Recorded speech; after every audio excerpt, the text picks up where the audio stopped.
Hello, everyone. It's Roz here, and it's time for Real Talk Now Wednesday with Roz on Jesus Sprinkle. Yes, yes. A server or a worker, only you can decide. When I think of work, I think of a duty, a chore, an obligation. However, when I think of serving, I think of an unselfish an act that meets the needs of someone else. Let's look a little closer, just a little closer. At one time, my work for my Lord was not because I felt it deep within my spirit, deep within my soul, but rather because I was told it was something that was expected of me because I was a Christian. I did not know the difference between serving and working. I had yet to develop that personal relationship with my father. And sometimes I felt like I was just going through the motions of going to church. Does that sound familiar? I was in the pew, I was present, I was giving my offering. I had to learn by trial and error and still must center myself to the fact that works alone is dead. We must be workers for the Lord, but we must also have a deep mental connection that is in place for our refuge. Like any relationship, it takes time to cultivate and nurture that most beautiful and pure relationship. This relationship does not only include nice pleasantries that we give each other on Sunday morning, and we never attempt to reach out to one another throughout the week. This relationship does not only include telling someone that they will pray for you or you will pray for them when they have just divulged a mountain that can't be climbed alone. It's not only that. It also includes us reaching out to them and attempting to help them over that mountain. This relationship with our Lord is so special that it teaches us that to truly be our brother and sister's keeper, we must be actively present. A server. A server is grounded no matter the obstacles that arise because we know we are powerless, powerless alone. We may bend, but we recognize that we cannot continue depending on our own merit, but rather giving up that control, giving up those negative thoughts, and giving it up to our Father, and trying not to pick those things back up. Sometimes we are enticed and we fall back a few steps, but don't punish yourself too harshly. Get back up and continue and brush off the dirt and get back in the game because our teammates are our brothers and our sisters. They need us when we and they are weak. We are not going through this walk alone. We're not doing this alone. We need each other. Also, a server will not leave because we are doing it because of our Father. And we're doing it for our Father, which is the ultimate goal, the ultimate prize, the crown of life that is bestowed upon those that are not the fastest, but those that have the endurance to stay and stand. Yes. Have you committed yourself to being a server and not just a worker? And no one may give you the praise for your service. Sometimes becoming mentally focused on pleasing others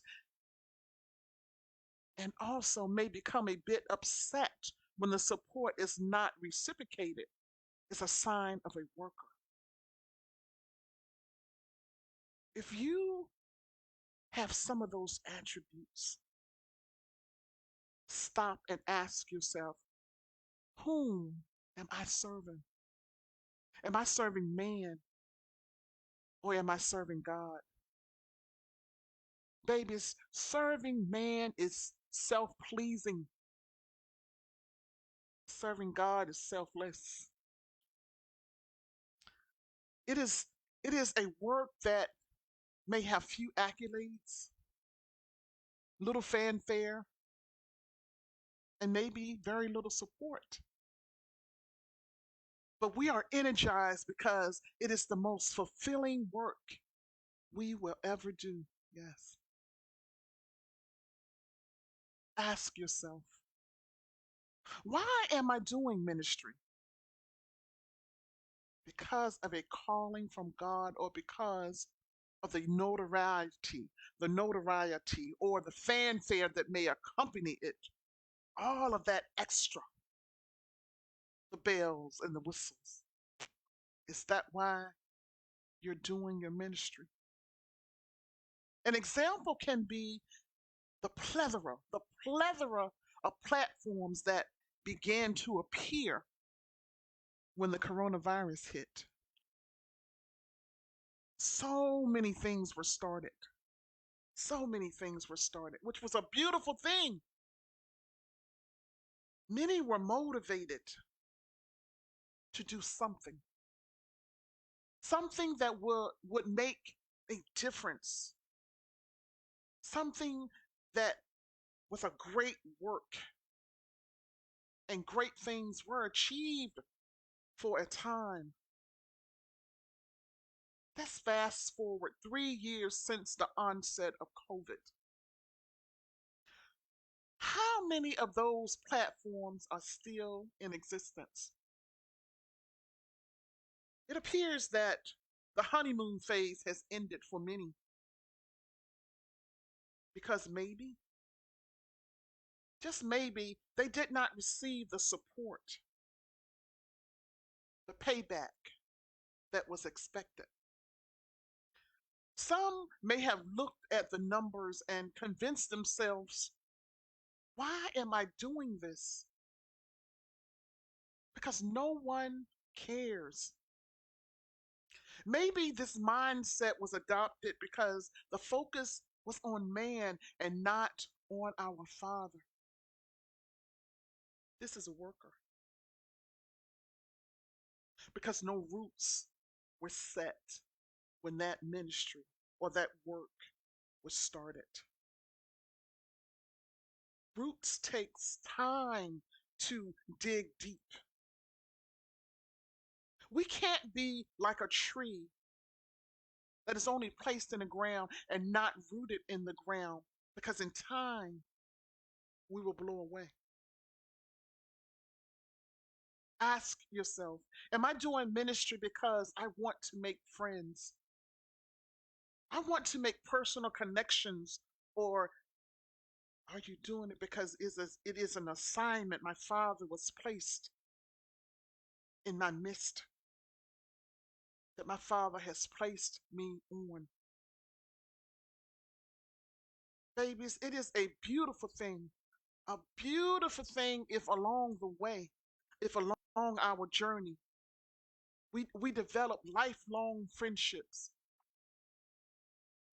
that develop into an extension of our family unit. That's beautiful. I want us to remember that we as people come and go. We as people let each other down. And sometimes we as people are not able to be that friend in times of need. This can be a deterrent if our focus is not on Christ and if we do not weigh the cost of ministry. Christ told us in Luke 14:28 through 30, suppose one of you wants to build a tower. Won't you first sit down and estimate the cost to see if you have enough money to complete it? For if you lay the foundation and are not able to finish it, anyone who sees it will ridicule you, saying, this person began to build and wasn't able to finish. Babies, serving, serving is not for everyone, because if you're not able to complete that work that was instilled in you, what use is it? It's not for everyone. Some will need to take the role of the worker and accept the mission is only for a season. This takes us knowing our gifts and abilities and not veering outside of our lanes. Yes. Because in doing so, the consequences can be great. I was blessed. I was blessed to retire early in 2021. I had a great job that paid very well and it was very content for a season. I soon came to realize that I was a worker and not a server in that capacity. God inspired in me. I was created for more. God created me to be his disciple and his motivator. As I said, I was making a very comfortable income, but I was empty and functioning in the state of simply existing and not thriving. Sometimes, as in life, we exist and not thrive. There was nothing else for me to learn from that assignment because it was accomplished. It had accomplished what it was designed to accomplish, and that was to be a worker. I am now committed to being a thriver, a thriver.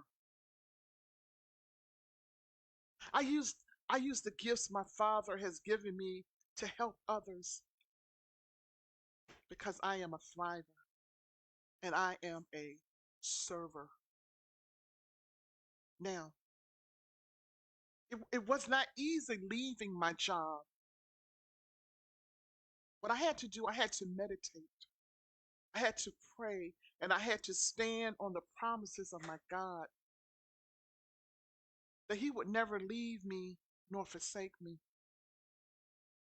As I am following the path that has been inspired to me, for me, I have to remember that daily. I am now at peace, a peace that was void before. I am not saying that my life is free of problems because it's not. But what I am saying is that I know why I was created, and that is to be a server. Yes. If you would like to be added to the Jesus Sprinkle and the Real Talk Now family, just send me a friend request, Rosalind Green Price, and I will make sure all the positive and uplifting content you will receive daily. Blessings, everyone.